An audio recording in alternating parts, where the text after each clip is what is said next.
Hey, how's it going, guys? Assad here, and you're gonna learn about getInt32 method.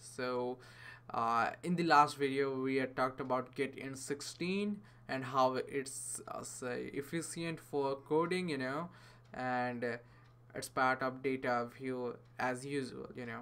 So what we're gonna do is I will be leaving this in here. If you want to know what this are, you need to watch my older video. I'll link in the description, and just change this to and give the highest, the highest 32-bit integer. If you don't know what it is, I'm just telling you, 21474 8383647.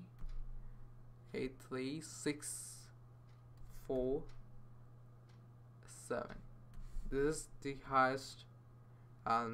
highest, max signed bit integer, and if we do that, it will return that. So if you want like this large number, so you need to use the get int 32-bit. It will be more efficient for your programming than using the int directly.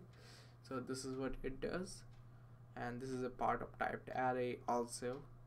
So hope you guys understand, and thanks for watching. See you guys in the next tutorial.